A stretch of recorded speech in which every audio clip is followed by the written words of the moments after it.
Halo guys, gua Vincent dan di video kali ini gua mau bahas tentang motivasi. Jadi video kali ini berdasarkan sebuah artikel dengan judul ini. Ya, ini bisa lihat screenshotnya ya.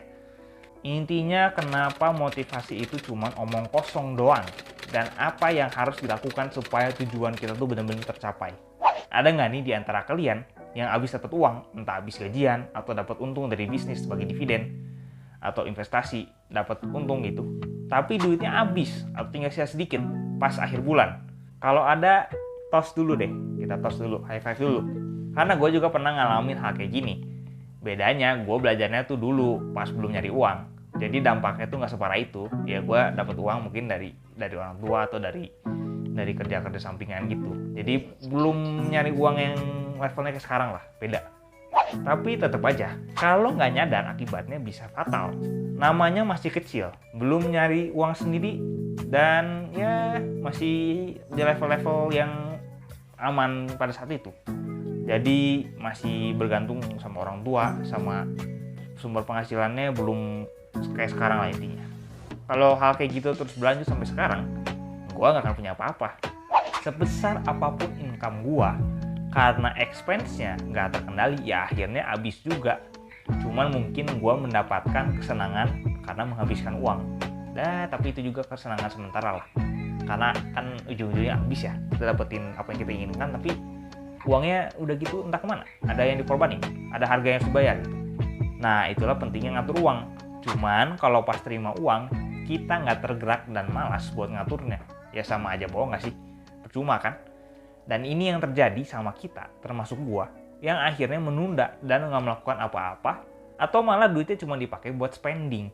Makanya artikel yang gua bilang di awal video ini, yang tadi gua ceritain tuh, kalau motivasi adalah omong kosong. Menurut Mel Robbins, motivasi adalah omong kosong.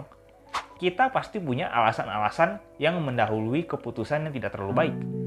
Dan biasanya sudah terhubung dengan emosi seperti kewalahan, overwhelm, ketakutan, fear, dan meragukan diri sendiri atau doubt, self-doubt. Atau dengan kata lain, I don't feel like it. Atau gue lagi nggak kepengen nih, atau gue lagi nggak mood nih. Udah bahasanya kayak gitulah. Terus kenapa sih susah buat orang untuk tetap termotivasi atau stay motivated, tetap stay, ya kita bilang ada bensinnya gitu, ada semangatnya gitu. Kalau menurut sains atau menurut ilmu pengetahuan alam, alasan yang sudah valid adalah otak kadal kita yang didesain untuk membuat kita dengan segala cara mau menjauhi segala hal yang memicu rasa takut, yang bikin kita nggak nyaman, dan ketidakpastian untuk menjauhi kita, ya, atau untuk menjauhkan kita dari bahaya sebenarnya. Jadi tujuannya sebenarnya baik, biar kita tuh terhindar dari masalah, terhindar dari bahaya, dan kita nyaman, kita aman gitu. Walaupun kita sebenarnya nggak dalam bahaya pada definisi yang mengancam, bukannya life threatening situation. Jadi mengancamnya lebih kayak bikin kita nggak nyaman, bikin kita takut. Beda dengan takut dalam definisi yang mengancam hidup gitu. Artinya keinginannya sangat kuat dan semangat yang membara jarang muncul ketika kita akan melakukan suatu hal yang baru. Pasti butuhnya rasa itu nggak ada, hilang entah kemana. Jadi pas kita nih pengen, misalnya nih ya, nulis skripsi, ngerjain PR, ngatur uang, nyari sumber pendapatan baru. Itu kan misalnya hal-hal yang, ada hal yang baru, ada hal yang repetitif. Tapi aduh, gua kok nggak mood ya, gua kok nggak kepengen ya, gua kok nggak ada inspirasi ya. Jadi kapan mulainya gitu? Ya itu kan masalahnya dengan kalau kita mengandalkan otak kadal kita, karena kan hal-hal seperti itu bikin kita nggak nyaman kan, dan emang nggak enak itu. Ya namanya juga manusia lah, dan otak kadal kita emang didesain itu begitu kalau menurut ilmu pengetahuan alam. Makanya biar nggak keburu males, mending ikutin 5 second rule ala Mel Robbins. Jadi si Mel Robbins ini terinspirasi dari perhitungan peluncuran roket yang dihitung 5, 4, 3, 2, 1 supaya bisa langsung bertindak. Jadi dia tuh memposisikan dirinya sebagai roket yang mau meluncur. Jadi kayak roket yang mau meluncur. Si Mel Robbins ini juga meluncurkan dirinya sendiri buat bangun dari kasur pada jam 6 pagi. Jadi dia tuh ceritanya ada masalah susah bangun tidur lah, karena waktu itu posisinya dia tuh lagi banyak utang, karena mungkin dia karirnya juga lagi terganggu. Dia ada kena PHK kalau nggak salah. Ya mungkin bisa dilihat di artikel yang tadi gua kasih lihat di awal video lah ceritanya dia. Dia tuh posisinya lagi keuangannya nggak bagus, lagi di hit bottom rock gitu, bener-bener lagi di bawah. Dia tuh nggak ada motivasi tuh untuk bangun tidur setiap pagi, karena kan begitu dia bangun pasti dia dihadapkan dengan begitu banyak masalah keuangan dan masalah hidup dia. Dan akhirnya kan apa yang terjadi, dia pengennya tidur lagi, jadi alarmnya di snooze. Dia nggak pengen bangun karena dia nggak ada alasan untuk bangun tidur, nggak ada alasan untuk dia bangun tidur setiap pagi gitu. Jadi dia begitu aja terus, dan akhirnya di hidup dia nggak ada kemajuan karena dia berulang terus begitu aja gitu hidupnya. Ya itu yang terjadi sama dia. Dan kenapa kita nggak coba melakukan hal yang sama dengan keuangan kita? Coba kita hitung mundur 5, 4, 3, 2, 1. Habis kita terima uang tiap bulannya dan langsung alokasiin duitnya buat nabung. Jadi hitung dulu 5, 4, 3, 2, 1 gitu ya. Habis dapat uang, terus kita langsung take action untuk alokasiin uang kita. Ada yang dialokasiin buat nabung, ada yang dialokasikan buat investasi, atau membayar kebutuhan kita yang dasar dan penting. Daripada bingung duitnya mau diapain, mending langsung aja disisihin buat investasi atau tabungan, biar uang di rekening kita nggak kepake buat belanja atau buat keperluan lain. Yalah, mending juga ya udah dipakai dulu tuh buat yang penting-penting dulu nih, yang urgent dulu. Baru nanti mungkin ada sisanya boleh dipakai spending, jangan kebalik ya. Itu yang kalau kata Patung tuh orang sering kebalik. Jadi orang tuh dapat uang senengnya di spending dulu, baru kalau ada sisa, syukur-syukur ada sisa, itu baru dipakai buat yang penting-penting kayak investasi atau ngisiin buat nabung. Nah, kalau Patung bilang dibalik. Jadi nabung dulu, sisihin buat yang penting-penting dulu untuk bayar keperluan yang penting, baru boleh belanja gitu. Kalau kebanyakan duitnya udah dipakai buat investasi, nabung, atau membayar kebutuhan dasar kita, jadinya nggak akan ada duit tersisa buat keinginan lain. Ya duitnya udah keburu dipakai buat kepentingan kita yang udah perlu gitu, yang udah mendesak. Memang sih rasanya nggak enak ya, karena pas jangka pendeknya kita yang ceritanya udah kerja keras, ya kalau kita kerja keras itu ya, nggak bisa pakai duitnya buat kesenangan dan self reward pribadi, ya sedih gitu. Tapi kalau kayak gini, kita udah otomatis ngatur duit kita. Berapa banyak yang bakal dipakai buat investasi, berapa banyak yang dipakai buat dana darurat, dan berapa banyak yang buat bayar kebutuhan sehari-hari. Gua taunya dari mana nih?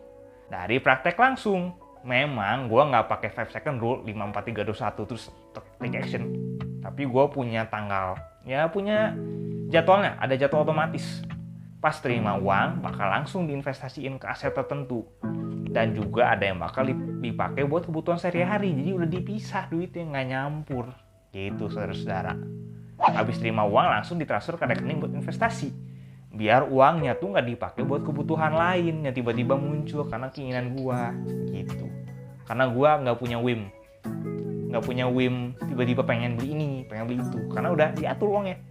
Kalau yang buat beli ini beli itu ada dana khusus yang terpisah, karena ada alokasi, ada yang namanya ngatur uang tuh di situ jalan, dipraktekin gitu. Karena duitnya udah diamanin buat investasi dan bayar kebutuhan dasar, gua nggak punya sisa uang yang banyak yang bisa menggoda gua untuk ngabisin, untuk spending. Tentu masih ada sisanya, tapi ya kebanyakan tuh udah dipakai buat alokasi uang untuk investasi dan juga kebutuhan sehari-hari gitu. Jadi gua tuh ngabisin uang sesuai dengan alokasi atau budgetnya, biar nggak over budget dan nggak overspend. Nah kayak gitu biar nggak over lah, karena kan sesuatu kurang dan juga yang berlebihan juga kurang baik juga ya. Spendingnya ditahan biar tujuan keuangan jangka panjang bisa tercapai. Ini buat short term nggak enak, tapi buat long term bagus biar kita disiplin. Tapi ini baru satu cara aja sih, ada banyak jalan menuju Roma. Ada banyak cara yang bisa dipakai. Misalnya nih, uang kita pas dapat langsung ditransfer otomatis ke rekening buat investasi atau buat nabung gitu, ada tabungan kita gitu. Ya deposito dan lain-lain lah ya. Atau pakai aplikasi keuangan yang ngingetin kita. Jadi kita ingat pas terima uang langsung kita sisihin buat investasi, buat tabungan. Jadi aplikasi itu tuh udah ngatur tanggal segini ada reminder, kita harus investasi, kita harus bayar buat tagihan listrik misalnya. Jadi ada yang ngingetin, jadi nggak lupa. Jadi ingat pas terima uang langsung coba praktekin the 5 second rule. Atau cara-cara lain yang membuat kita menyisihkan uang kita secara otomatis.